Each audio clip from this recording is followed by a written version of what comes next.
Tekereza ufashe umuti wibwira ko ugiye kugufasha, ariko nyuma ugasanga waragiye wangiza umubiri wawe bucece. Ese wari uzi ko imiti ifasha umurego w'ubugabo iyo ikoreshwa nabi cyangwa cyane ishobora gutera indwara zikomeye zirimo iz'umutima, uburemba ndetse n'urupfu rutunguranye? Abenshi bayifata nk'igisubizo cyihuse, ariko bake cyane nibo bamenya ingaruka zayo za nyazo. Nk'uko igitabo cy'ubuvuzi cyitwa Goodman and Gilman's The Pharmacological Basis of Therapeutics kibisobanura, iyi miti ikora ku misemburo n'imiyoboro y'amaraso, ikagira inyungu zikomeye mu gukemura ikibazo cy'ababura umurego w'ubugabo cyangwa ibyo bita erectile dysfunction. Ariko nanone ishobora no kugira ingaruka zikomeye iyo ikoreshwa nabi cyangwa irengeje igipimo. Muri iki kiganiro uraza kumenya uko imiti yo gufasha umurego w'ubugabo ikora mu mubiri, umenye ingaruka 10 zishobora guterwa no gukoresha cyane cyangwa nabi iyi miti, ndetse n'ibyo wakwitondera mu kuyikoresha. Niba ushaka kumenya ukuri kwa siyanse kuri iyi miti, komeza urebe iyi video kugeza ku musozo. Niba kandi ukunda ibiganiro ku buzima, fata aka kanya gato kande kuri like, kuko bifasha cyane yica no gukura, bigatuma tugera ku bantu benshi kurushaho. Niba ari ubwa mbere nanone udusuye, kandi ntiwibagirwe gukanda kuri subscribe ndetse no ku gashusho k'inzogera kugira ngo utazacikwa n'izindi video nziza zizakurikira.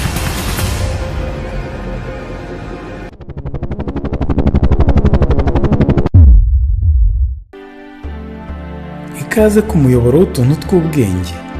Niba ari ubwa mbere udusuye, hano twifashisha ubushakashatsi bwizewe tukavuga ku buzima n'ubumenyi bufasha gufata ibyemezo bizima. Tubivuga kandi mu buryo busobanutse kandi bworoshye.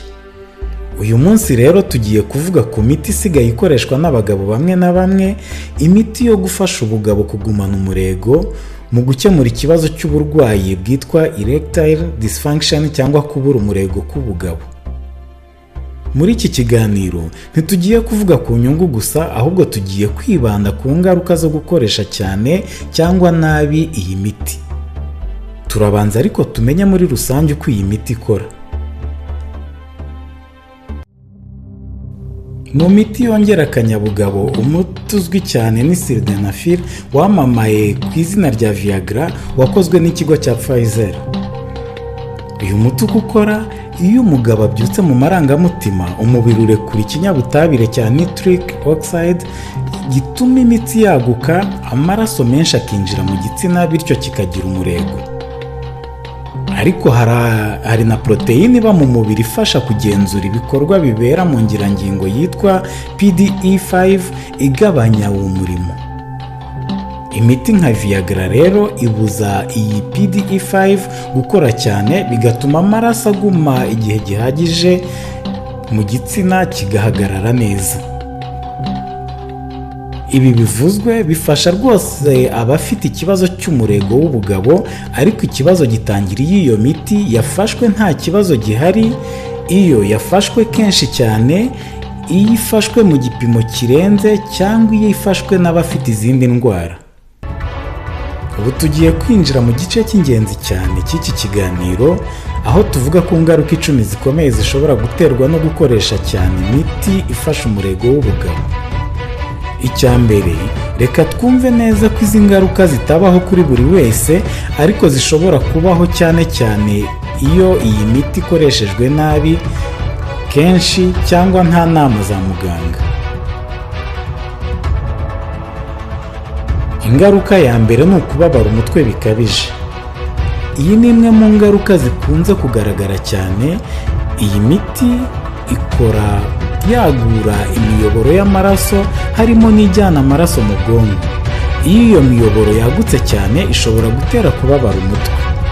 Ku bantu bakoresha iyi miti kenshi, bashobora kugira indwara y'umutwe wa migraine ihoraho cyangwa umutwe uremereye igihe kirekire. Iyo bigeze aha, bishobora guhinduka ikibazo gihoraho cy'ubwonko, kigira ingaruka ku buzima bwa buri munsi.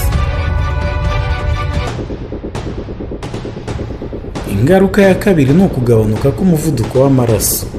Iyi miti ishobora gutuma umuvuduko w'amaraso ugabanuka cyane cyane iyo yafashwe mu gipimo kinini. Iyo bibaye ushobora kumva uzunguruka, kubona ibintu byijimye cyangwa ukagwa igihumure. Ku bantu bafite ibibazo by'umutima, ibi bishobora kuvamo ibibazo bikomeye nka stroke cyangwa se izindi ndwara zifata umutima. Imiti nka Viagra ishobora kongera umuvuduko umutima ukoramo. Iyo ikoreshwa cyane, umutima ushobora kunanirwa cyangwa gukora nabi. Ku bantu rero basanzwe bafite ibibazo by'imiyoboro y'amaraso, bishobora gutera crise cardiaque cyangwa ibyo bita heart attack. Ibi ni bimwe bishobora gushyira ubuzima mu kaga gakomeye. Ingaruka ya kane ni uko iyi miti ishobora no gutera ibyago byo kuba ikiremba. Gukoresha iyi miti kenshi cyangwa nabi bishobora gutuma igitsina gihagarara amasaha arenze 4, ibyo bita priapism, kandi si byiza nk'uko bamwe babitekereza. Iyo amaraso agumye mu gitsina igihe kirekire, imitsi irangirika n'uturemangingo tugapfa, bikaba byanatera kudashobora kongera kugira umurego burundu, umuntu akaba yaba ikiremba. Ibi bishobora gutera rero kunanirwa k'umubiri, ububabare mu gitsina no kongera ibyago by'iyi ndwara ya priapism. Icya gatanu ni uko iyi miti ikoreshejwe nabi ishobora gutera ibibazo by'amaso. Abantu bamwe bakoresha cyane iyi miti bagira ibibazo byo kureba, bashobora kubona ibintu mu ibara risa n'ubururu cyangwa kureba bikagorana.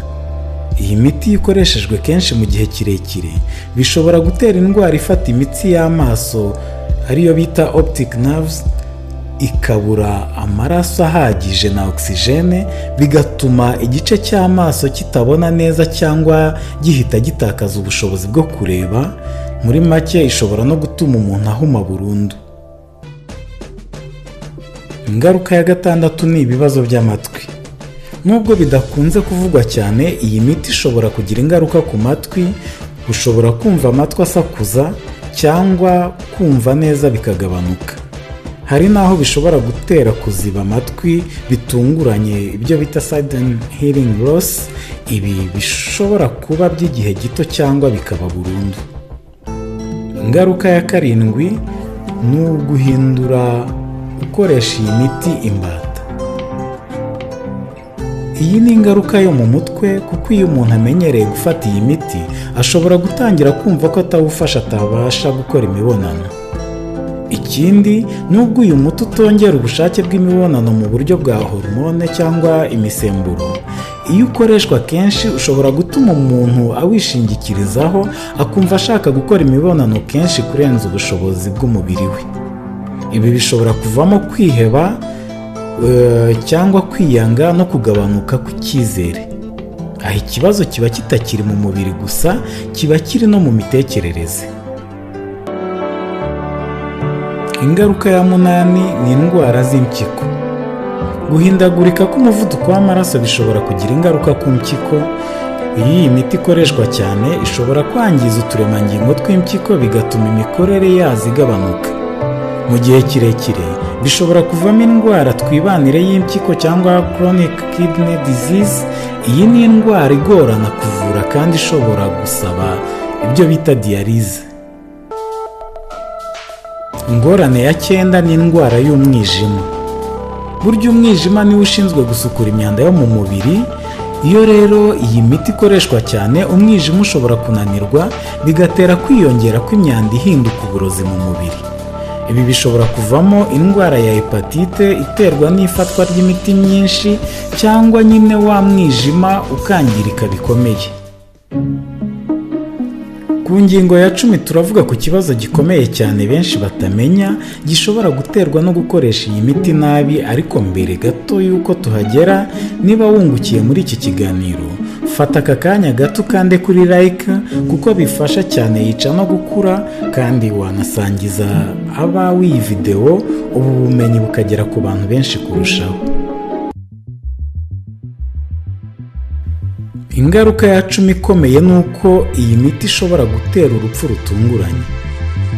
Kuyinywa ivangwa n'indi miti, ibi bitera imwe mu ngaruka zikomeye cyane. Iyo miti iyo uyifata uyifata asanzwe afata n'imiti imwe n'imwe cyane cyane irimo nitrate cyangwa imiti igabanya umuvuduko w'amaraso bishobora gutera kugabanuka gukabije k'umuvuduko w'amaraso ndetse n'urupfu rutunguranye. Niyo mpamvu ari ingenzi cyane kugisha inama muganga mbere yo kuyifata. Nk'uko tubibonye rero, imiti ifasha umurego w'ubugabo si ikintu kibi ubwacyo, ahubwo ni igisubizo cya siyanse kuko igirira akamaro abafite ikibazo cy'umurego w'ubugabo. Gusa kuyikoresha cyane bishobora gutera ingaruka zikomeye ku buzima. Izo ngaruka zishobora guturuka ku kuwukoresha cyane, kuwifatira ku bushake cyangwa kuwufata nta nama ya muganga. Ibi byagutera indwara zikomeye kurusha cya kibazo watekerezaga ko ufite. Inama rero ni ukwirinda ibi byose, iyi miti igakoreshwa gake kandi ku nama za muganga bitewe n'ikibazo cyasuzumwe. Niba wakunze iki kiganiro, kanda like, ukore na subscribe, unasangiza abawe iyi video, wanatwandikira nanone igitekerezo cyawe hano hasi. Ntuzacikwe n'ikiganiro cyacu cy'ubutaha, aho tuzavuga ku byiza 10 utari uzi by'icyayi cya hibiscus, birimo n'uburyo kigufasha kugabanya stress no kugabanya ibiro, uko kirinda ububabare mu gihe cy'imihango ku bagore n'ibindi byiza. Tubashimiye kubana natwe, naho ubutaha, ubundi mugire ubuzima bwiza.